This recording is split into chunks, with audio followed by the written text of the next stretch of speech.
Bismillahirrahmanirrahim. This is Imran Ahmed and you are watching Sindh Job Academy YouTube channel. Intermediate category BPS 5 to 15 past paper 2023 ठीक है। उसमें English portion में sentence structure में ये आपके 5 MCQs आए हुए थे ठीक है। अब नोट करें, सेंटेंस स्ट्रक्चर एक मुश्किल टॉपिक है जो कि IBA देती है ठीक है। वो IBA आपको इजी उठाकर नहीं देती, सिंपल उठाकर नहीं देती, वो क्या करती है मुश्किल आपको MCQs देती है सेंटेंस स्ट्रक्चर के ठीक है। सो काइंडली आप इस पोर्शन को मतलब के अच्छे लेवल से तैयार करें। सो आइए इसको स्टार्ट करते हैं सेंटेंस स्ट्रक्चर के टॉपिक को, और सेंटेंस स्ट्रक्चर पर मेरे लेक्चर्स पड़े हुए हैं वो भी आप देख सकते हैं। सो आइए बिस्मिल्लाह करते हैं। इंटरमीडिएट कैटेगरी पास पेपर उसमें जो टॉपिक था पेपर में सेंटेंस स्ट्रक्चर, उसके MCQs को हल करते हैं ठीक है जी। सो सेंटेंस स्ट्रक्चर 31 ठीक है, 31 नंबर हमारे पास मिला हुआ है। They married together and dash dash, मतलब कि उन्होंने शादी की एंड डैश डैश। अभी 4 ऑप्शन हमारे पास दिए हुए हैं, मैं ऑप्शंस को आपके लिए पढ़ देता हूँ। ऑप्शन ए हमारे पास मिला हुआ है lived happy after, lived happy after.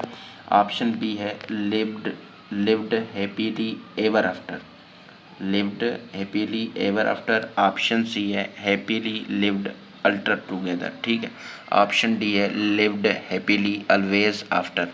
अब देखें ऑप्शन ए पर अगर मैं आता हूँ, ऑप्शन ए क्या कह रहा है लिव्ड हैप्पी आफ्टर, तो यहाँ पर ये गलत है ठीक है, क्योंकि लिव्ड के बाद हमें एडवर्ब देना होता है हैप्पीली ठीक है, हैप्पीली।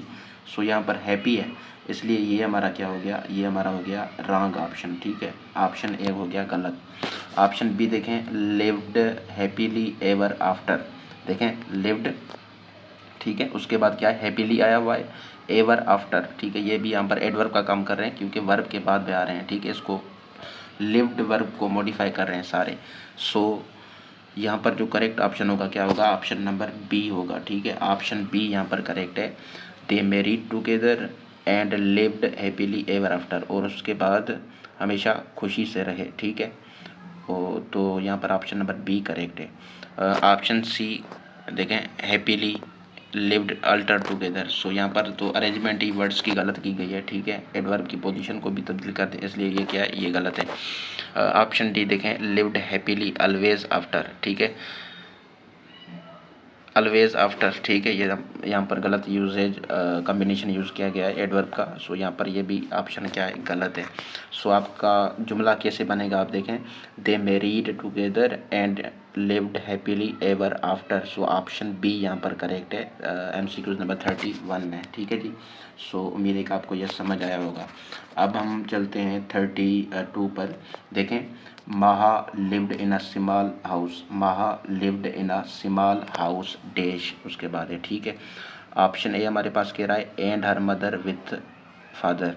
ऑप्शन बी हमारे पास कह रहा है beside her mother comma father. Option C हमारे पास कह रहा है with her mother and father. Option D है together her mother comma father ठीक है। अब इसको हम समझते हैं। तो MCQs क्या कह रहा है देखें, Maha lived in a small house ठीक है। माहा जो है ना एक छोटे से घर में रहती थी ठीक है। ऑप्शन ए को चेक करते हैं ठीक है, मैं चीज़ें आपको बता रहा हूँ, एक्सप्लेन कर रहा हूँ ताकि आपको समझ आ जाए, बाकी करेक्ट आंसर आपको पता लग जाएगा जब मैं समझाऊंगा ठीक है। सो ऑप्शन ए को चेक करते हैं and her mother with father ठीक है। सो यहाँ पर देखें एंड तो पहले से दिया हुआ है, तो यहाँ पर एंड लगाने की ज़रूरत ही नहीं है, तो ये ऑप्शन क्या हो गया गलत हो गया ठीक है। ऑप्शन बी को चेक करते हैं beside her mother comma father ठीक है, तो यहाँ पर ये भी गलत होगा। क्यों यहाँ पर कामा लगाई हुई है ठीक है, मदर एंड फादर होता फिर हम इसको सही तस्लीम करते, ये भी गलत है ठीक है। और कोई वर्ब होता ना फिर एंड के बाद ठीक है, जो यहाँ पर एंड ठीक है, तो इसी वजह से यहाँ पर ये गलत है ठीक है, एंड आना चाहिए था। अच्छा जी, उसके बाद ऑप्शन नंबर सी को चेक करते हैं। ऑप्शन सी देखें with her mother and father, with her mother and father they marry together, sorry Maha lived in a small house with her mother and father ठीक है। मैं उसको थोड़ा 31 पे चला गया, sorry. Maha lived in a small house with her mother and father, ठीक है। सो यहाँ पर जो करेक्ट ऑप्शन होगा आपके पास क्या होगा, ऑप्शन नंबर सी होगा, with her mother and father.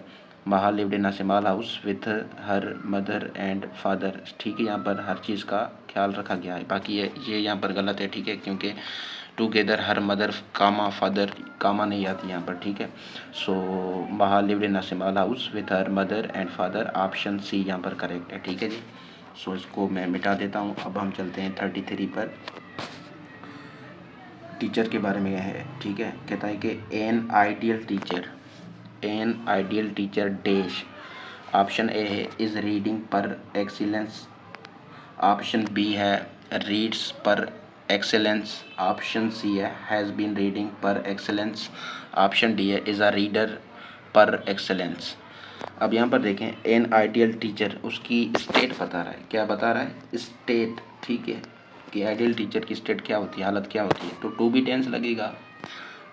क्यों लगेगा present continuous, present perfect continuous या प्रेजेंट इंडेफिनिट टेंस, ठीक है। प्रेजेंट इंडेफिनिट टेंस में है ये ऑप्शन बी, ये भी नहीं लगेगा। ये कंटिन्यूस टेंस में ये भी नहीं लगेगा। ये प्रेजेंट परफेक्ट कंटिन्यूस में ये भी नहीं लगेगा। सो यहाँ पर जो करेक्ट आंसर है वो क्या है, ऑप्शन नंबर डी है।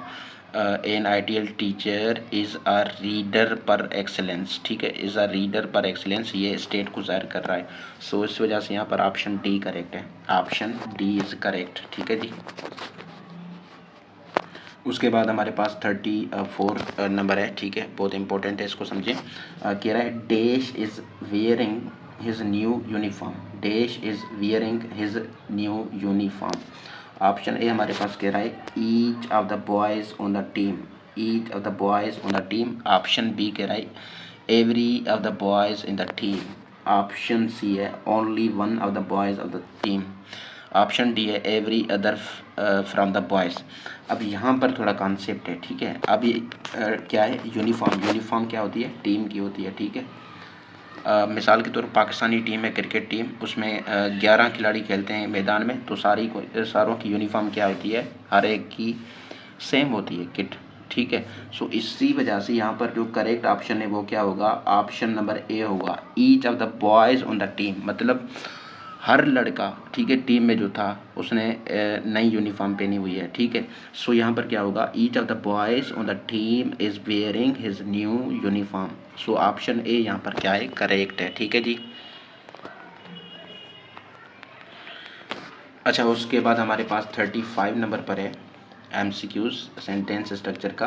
क्या कह रहा है, सैंडलवुड, यस, सैंडलवुड, फिर दिए comma, dash the more scent does it yield, sandalwood dash the more scent does it yield, मतलब पैदा करना, ठीक है।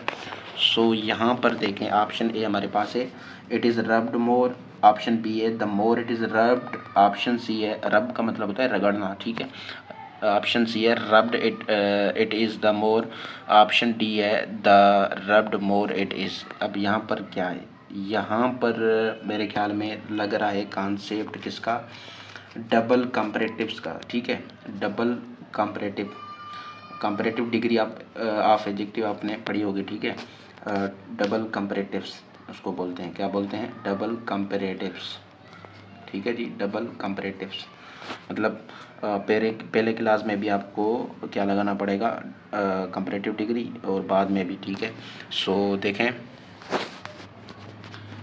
यहाँ पर जो करेक्ट आंसर होगा क्या होगा, ऑप्शन नंबर बी होगा, option number B, the more it is rubbed, ठीक है। सैंडलवुड, अब इस सेंटेंस को मैं कंप्लीट करता हूँ। सैंडलवुड, ऑप्शन बी करेक्ट है, तो हम बी ब्लैंक्स में डालेंगे।